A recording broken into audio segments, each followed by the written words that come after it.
우울증과 알코올 중독을 겪어왔던 한 사람이 자신이 살아왔던 비관적인 삶을 그림으로 그리게 됩니다.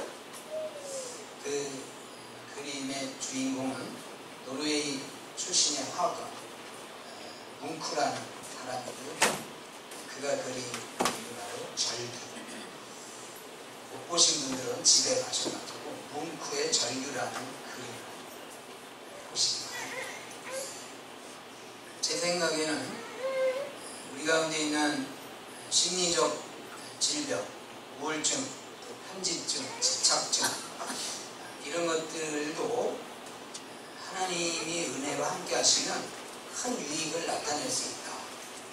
그렇게 믿으시길 바랍니다. 다윗 같은 경우를 보면 미칠 지경에 이를 만큼 고난의 삶을 살았어요. 그런데 그가 그 고난의 삶을 통해서 깊은 시편을 많이 기록했죠. 그래서 혹여라도 우리가 여러 가지 약점이 있지만 그 약점을 하나님께서 강하게 사용하신다 라는 것을 믿으시길 바랍니다. 저도 제 개인적으로 집착 증세가 좀 있더라고요. 뭐 하나 이게 좀 빠지면 자꾸 그 세계로 이렇게 들어가려는 그런 것이 있어요. 근데 나름대로 그것이 안 좋기도 하지만 때로는 유익이 되는 경우가 있어요. 그래서 제가 이 집착증이라는 것을 긍정적으로 이렇게 표현을 해봤어요. 집착증은 강한 집중력이다. 그렇잖아요. 그래서 오늘은 이 성경을 약간 강한 집착증적인 관점으로 성경을 보려고 해요. 그냥 읽어나가는 게 아니라 뭐 하나를 좀 잡아가지고 좀 속 깊게 파헤치려고 그런 9장 6절을 보겠습니다. 이튿날에 여호와께서 이 일을 행하시니 애굽의 모든 생축은 죽었으나 이스라엘 자손의 생축은 하나도 죽지 아니한지라. 아멘. 이제 5번째 재앙이에요. 출애굽 10가지 재앙 중에 5번째 재앙은 뭐냐면 생축이 짐승이 그 전염병이 올라가지고 죽는 걸 말해요. 압질이라 이렇게 표현을 하는데요. 그런데 여기 오늘 본문에 보면 애굽의 모든 생축이 죽었다 그렇게 표현이 되어 있어요. 그쵸? 이게 5번째 재앙을 통해서 애굽의 모든 생축이 다 죽었다. 9장 9절로 가보겠습니다. 9장 9절 읽고 아멘 합니다. 시작.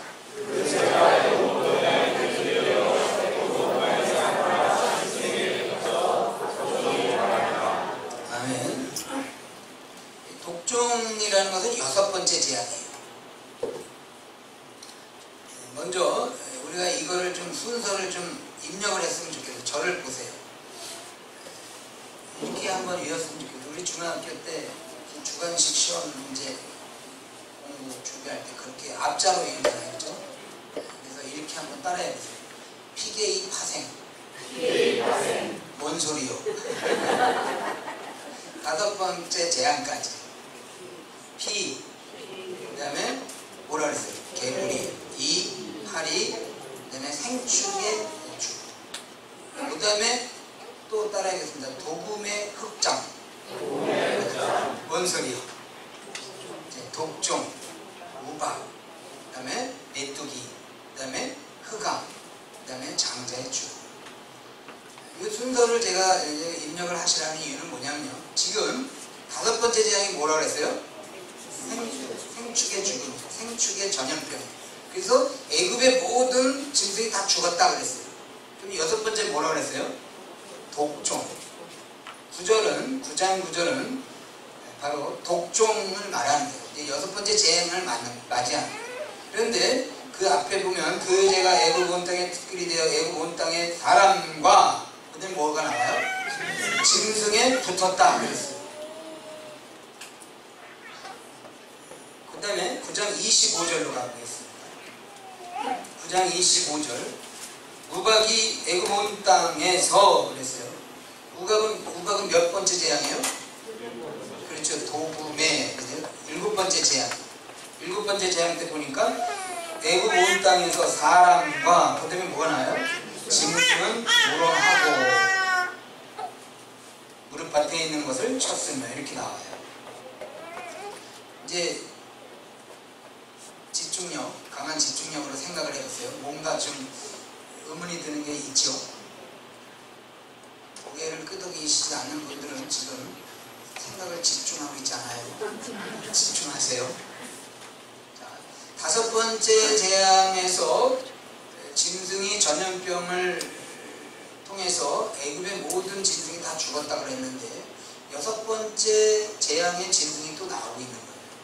그리고 7번째 재앙에도 또 짐승이 또 나와. 아니 다 죽었다 그랬는데 이거 어디서 나오는 거예요, 이 짐승? 이제 뭔가 의문이 들죠? 아니 분명히 9장 6절에서 애굽의 모든 생축은 죽었다 그랬어요. 그런데 6번째 재앙에서 또 사람과 짐승에게 독종이 붙었다. 또 7번째 재앙에서 우박이 또 짐승을 해왔다. 이렇게 짐승이 또 다 죽었다 그랬는데 또 등장하고 있는 거예요. 성경이 그렇게 지금 기록되어 있는 거예요. 아, 이 짐승이 도대체 다 죽었다 그랬는데 어디서 나왔냐? 하나님이 또 다 죽여놓고 우양들을 금방 만들어 내셨을까? 아니면 이스라엘 백성의 짐승은 안 죽었다 그랬잖아요. 아, 그러면 그 사이에서 애굽의 바로가 자기네 짐승이 다 죽으니까 이스라엘 백성의 우양들을 다 뺏어 왔는가?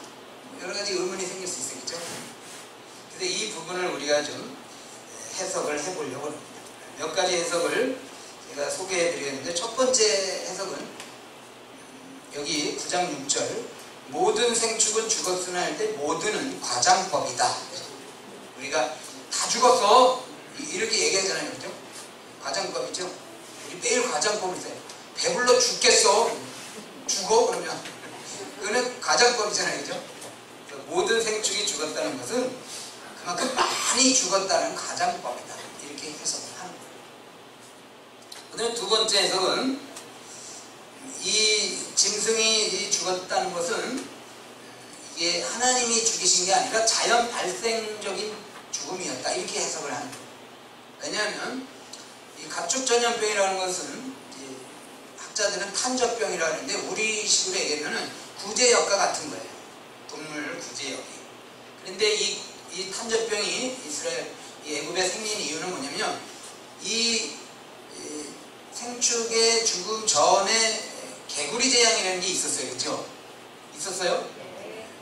근데 개구리 재앙 때 개구리들이 왕창 몰렸다 그게 다 죽어가지고 신체들이 썩는 거예요. 그래서 거기서 전염병이 발생됐다. 그래서 이거는 하나님이 내리신 벌이 아니고 자연 발생적으로 개구리의 시체로 인해서 전염병이 발생된 탄저병, 그걸로 인해서 애굽의 말들, 우양들이 죽은 거다. 그러면 이 탄저병이라는 것은 일반적으로 50% 치사율이 있다면 그러면 반은 죽고 반은 사는 게 아니냐. 근데 성경은 마치 다 죽은 것처럼 얘기를 한다. 이렇게 얘기를 하는 거예요. 이렇게 해석을 하는 거예요. 일리가 있죠? 그런데 그 1번 이 가장법이다 또는 자연 발생적인 죽음이다 이런 것은 우리가 따를 수 없는 해석이에요. 우리가 따를 수 있는 해석은 정통적인 해석은 이 모든이라는 단어는 문자 그대로 해석해야 됩니다. 그런데 중요한 게 있어요. 그것은 9장 3절을 같이 봐야 됩니다. 9장 3절 같이 읽고 아멘 합니다. 시작.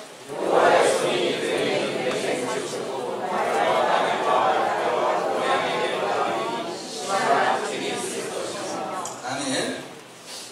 하나님께서 미리 모세를 통해서 경고해 주는데 앞으로 생축의 그런 전염병이 일어날 건데 그 일어나는 것은 어떻게 일어나냐면 여호와의 손이, 그들은 중요한 단어가 있는데 들에 있는 이렇게 나와요.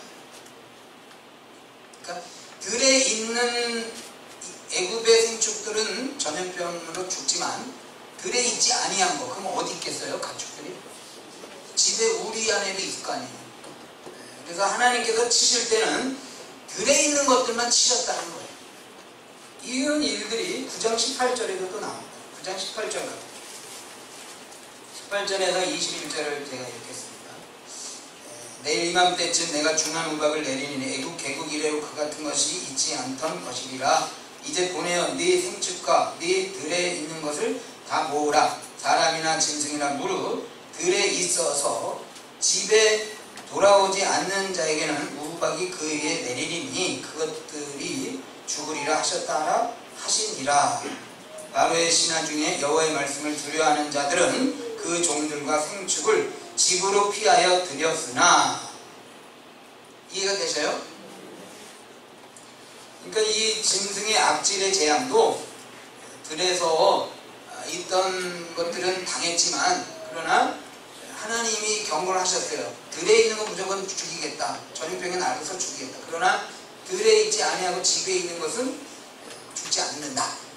이렇게 해석을 했다 이거예요. 그래서 들에 있는 것은 모두 죽었다 그거예요. 이제 한번 그 장면을 한번 생각해 보세요. 저를 보세요. 그날 재앙이 있기 바로 전날 이 애국 백성들 가운데 소문이 돌았어요. 어떤 소문이 돌았냐면, 야, 내일 뭐 이스라엘에 믿는 하나님이 우리 전 지역에 동물들에게 전염병을 통해서 죽이는 어떤 재앙이 임한대. 너 들었니? 그런데 그 재앙은 들에 있는 동물들을 죽인대. 너 들었니? 이런 소문이 퍼진 거예요. 그랬더니 어떤 그 애국 사람이 그 소문을 듣고 그러는 거죠. 야, 웃기지 마. 날씨가 이렇게 좋고 여기 푸른 초장에 풀이 얼마나 잘 자라는 이 무슨 재앙은 얼어 죽을 이런 사람이 있고, 어떤 사람은 그래.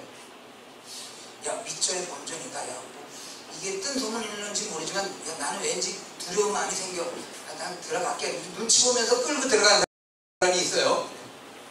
어쨌든 들어갔어. 우리로 눈치를 봤던 뭐 미쳐야 번전이라 생각했던, 어쨌든 간에 그 소문을 듣고 두려워서 소를 끌고 들어간 사람들은 사는 거예요. 근데 야, 웃기지 마. 무슨 여호와 하나님 뭐 이스라엘 어쩌고 저쩌고 이런 사람들은 다 그 우양을 다 죽여버린 거예요. 근데 여기서 우리가 생각해 볼 교훈이 있는 거예요. 이 사건을 통해서 우리에게 주는 하나님의 메시지를 정확하게 증거하고 있는 성경 구절이 있는데, 그 구절을 한번 찾아보도록 하죠. 하박국 3장 2절 구약 성경. 하박국 3장 2절. 우리 같이 한번 구약 성경 1304페이지.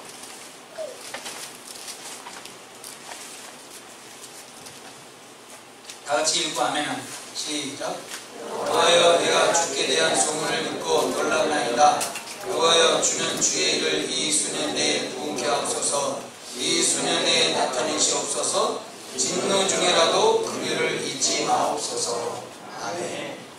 우리가 믿는 하나님은 진노 중에라도 긍휼을 베푸시는 줄로 믿습니다. 아멘. 애굽의 바로는 강박한 사람이에요. 하나님이 그에게 진노를 내리십니다. 가축의 전염병을 통해서 애굽의 모든 가축들을 죽이셔요. 그러나 그 죽이는 심판 중에도 하나님이 긍휼을 베푸십니다. 어떤 긍휼을 베풉니까? 집으로다가 끌고 들어가. 그러면 살 수가 있어요. 진노 중에라도 피할 길을 하나님이 주십니다. 믿으십니까? 아멘. 9장 5절에서 다시 출애굽기로 와서 9장 5절에서 보면 하나님이 진노 중에 어떤 긍휼을 베푸시는가를 살펴볼 수 있습니다. 여호와께서 기한을 정하여 가라사대 여호와가 내일 이 땅에서 이 일을 행하리라 하시더니 그랬습니다. 물론 하나님은 즉각 심판을 내리시는 경우가 있어요. 그 자리에서 뭐 가축들 바로가 강박해 그 자리에서 다 즉사로다가 애굽의 가축들을 다 죽일 수 있어요. 그죠? 근데 하나님이 하루라는 기간을 주신다. 피할 시간을 줍니다. 이게 진노 중에라도 긍휼을 베푸시는 하나님이신 것을 우리가 믿는 거예요. 여러분 창세기에 보면 노아 홍수 심판이 낼 때는 120년이라는 시간을 주셔요. 얼마나 긴 시간이에요. 120년 동안 그 백성들에게 너네가 노아의 말대로 순종하면 홍수 심판을 면할 수 있다.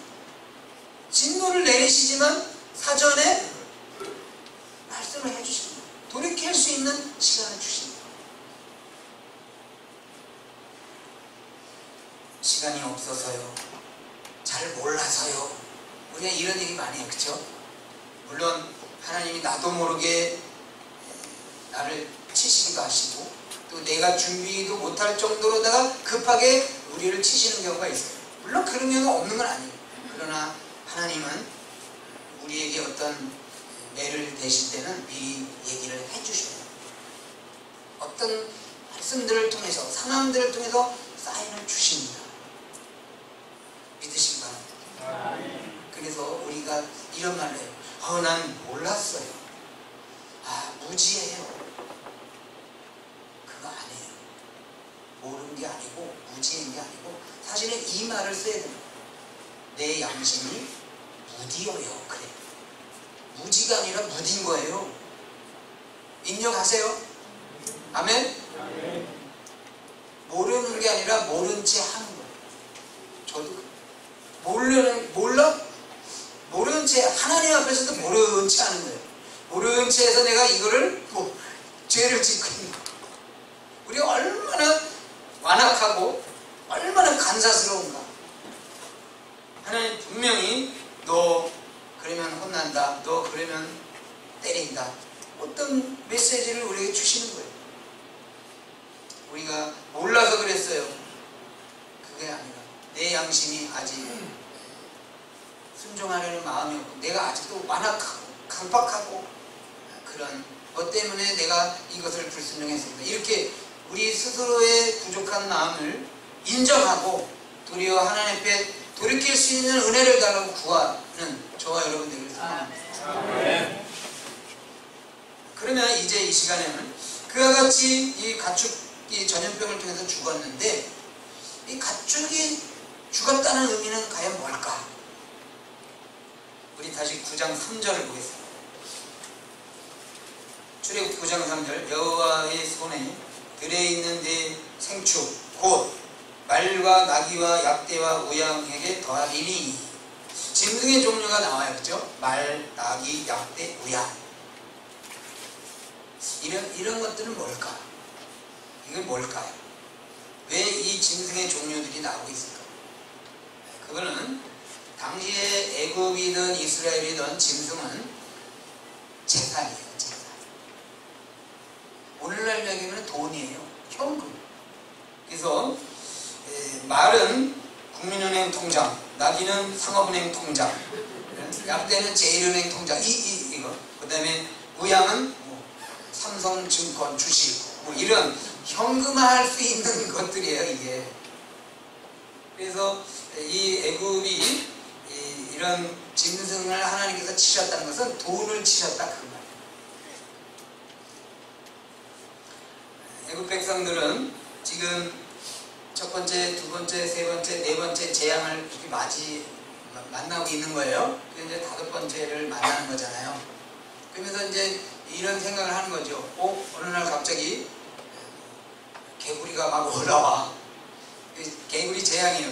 떡반죽그릇에도 개구리가 있고, 공부하려고 방에 들어갔는데 거기도 개구리가 있고, 막 개구리가 있는 거예요.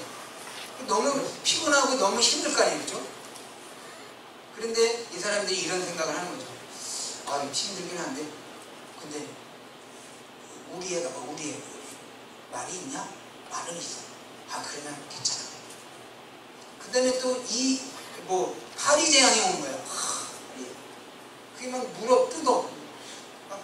또 벌 같은 파리라고 했잖아요. 가려워. 막 긁어. 긁으면서도 어디를 보겠어요, 이 사람들은? 우리의 양이 있냐? 양이 있어. 참아야지, 양은 있으니까. 이런 식이에요. 우리들도 그러잖아요. 뭐가 좀 관계가 흐트러졌어. 형님하고 나하고 사이가 안 좋아. 그래도 안 좋아도 내 통장이 두둑하면 에휴 뭐 형님하고 뭐 안 좋아도 내가 근데 돈이 이만큼 있는데 그 돈 가지고 위로를 받는 거예요. 추석 때 그럴 거죠.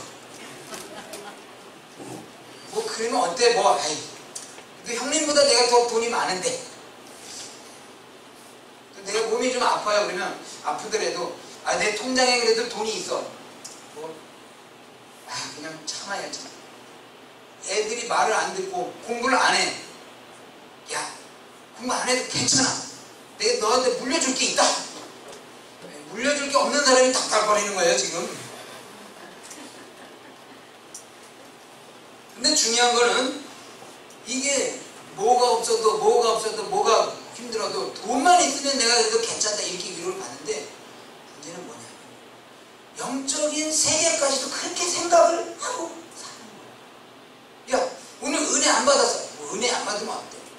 오늘 뭐 영적인 기쁨이 없어. 영적인 기쁨이 없으면 어때? 돈 가지고 그냥 엔조이하면 되는 거지. 하나님께서 주시는 은혜를 돈으로다가 대신 채우려는 마음들을 우리가 갖고 사는 거예요. 이 애국 백성들이 그런 생각을 하는 거예요. 야 참어 그래도 우리 가축이 있잖아. 아직 멀쩡하잖아.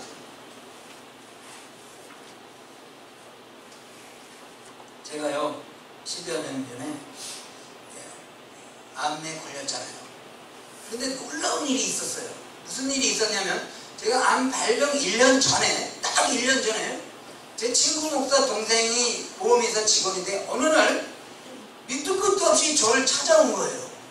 그래가지고 목사님 이번에 좋은 암보험이 있는데 이걸 들으세요 그러더라고요. 제가 들었겠어요 안 들었겠어요?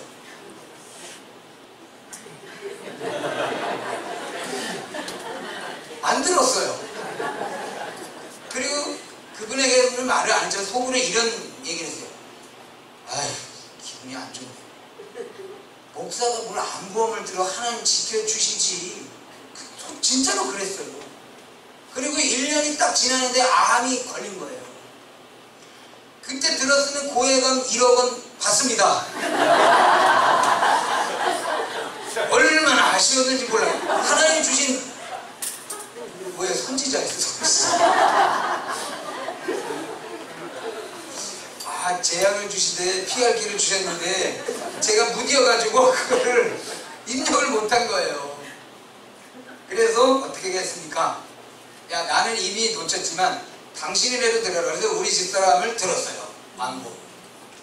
어떻게 됐겠어요? 암 걸렸어요? 안 걸렸어요? 2년 지나고 걸렸어요. 2년 동안 얼마 안 벌었는데 2천만 원 탔어요.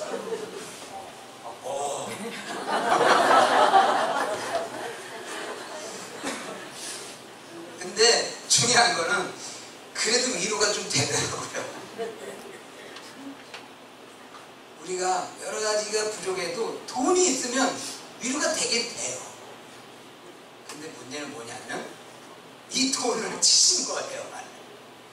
애국 백성들이 뭐 여러 가지 조그만 재앙은 아니지만 뭐 개구리 2, 8이 뭐 이런 것들을 견뎌왔는데 그래도 가축만큼은 있다. 이거 가지고 자존심을 가지고 사는 거예요. 그런데 하나님이 그 가축을 치신 거예요.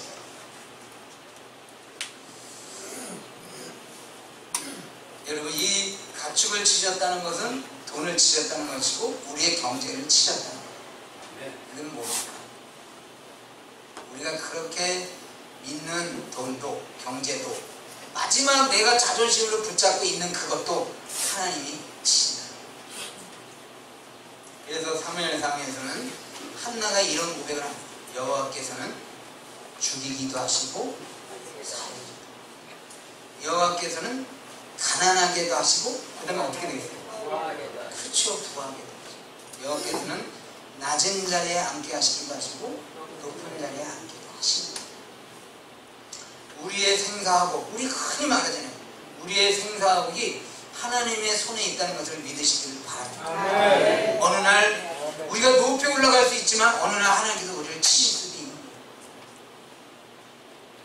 그런데 저는 물론 낮추시기도 하시고 높이시기도 하지만 제 마음에는 기왕이면 높임을 받는 자들이 됐으면 좋겠어요. 우리 모두가 그렇게 되길 바랍니다. 진토에서 일으켜주시고 걸음더미에서 살려주시고 부족한 것들을 체험받는 은혜가 있길 바랍니다. 그럼 이 은혜를 누리기 위해서 우리가 어떻게 해야 되는가? 마지막으로 열왕기하를 보겠습니다. 열왕기하 4장 구약성경 열왕기하 4장 9절입니다.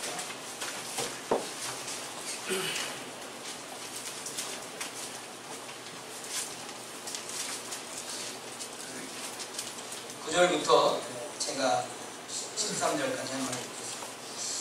여인이 그 남편에게 이르되 항상 우리에게로 지나가는 이 사람은 하나님의 거룩한 사람인 줄을 내가 아노니 우리가 저를 위하여 작은 방을 방 위에 짓고 침상과 책상과 의자와 촛대를 진설하사이다. 저가 우리에게 이르면 거기 유하리이다 하였더라. 하루는 엘리사가 거기 이르러 그 방에 들어가서 누웠더니 자기 사람 게하시에게 이르되 이 수넴 여인을 불러오라. 그 부름에 그 여인이 그 앞에 선지라.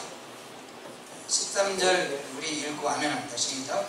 엘리사가 자기 사람에게 이르되 그는 저에게 이르라. 네가 이같이 우리를 위하여 생각이 줌이라보다 내가 너를 위하여 어떻게 하랴. 왕에게나 군대 장관에게 무슨 구할 것이 있느냐.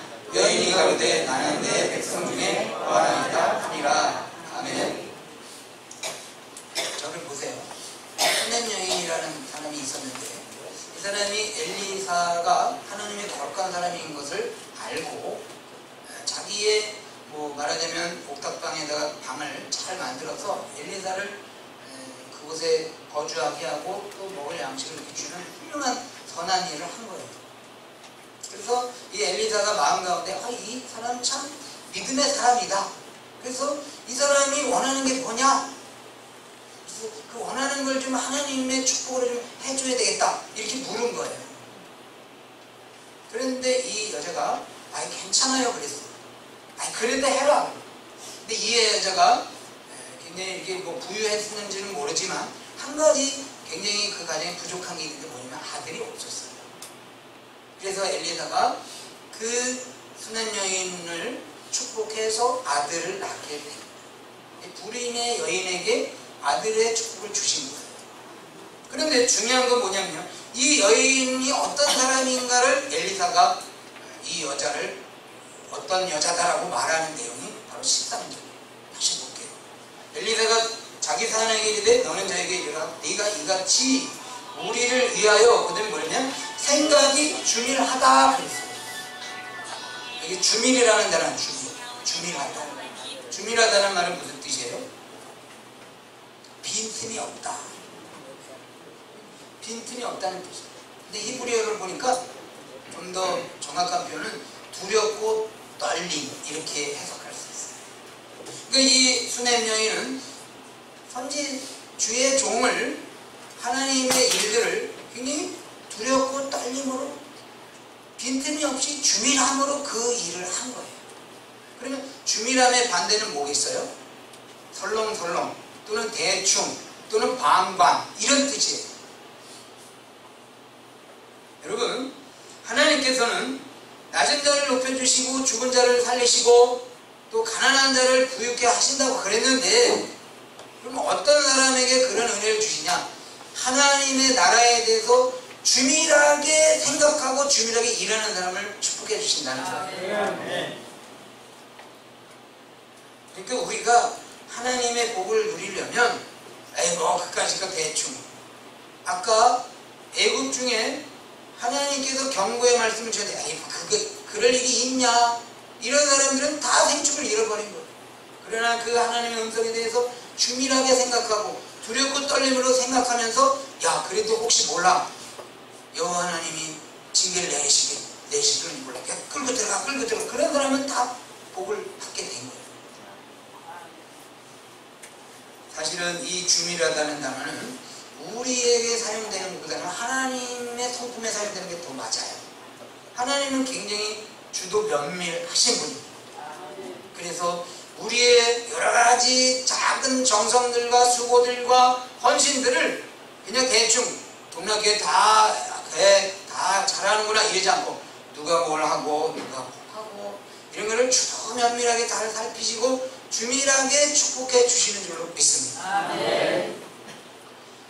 요즘에 우리가 이 예배당 이전으로 굉장히 모두가 다 힘들어.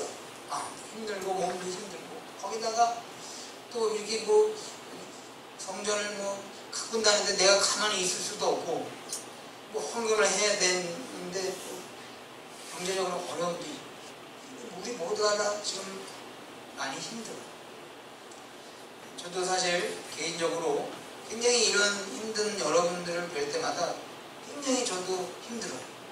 그래서 어떤 분이 이렇게 참 제가 볼 때 굉장히 어려운 집안이에요. 근데 건축 헌금을 드렸다고 그러더라고요. 그래서 제가 전화를 해가지고 그냥 이번에는 그냥 다시 가져가세요. 저 솔직한 신청이에요. 안 하는 게 나은데 안 했으면 좋겠다 저분은. 근데 저분이 다 여러분들이에요.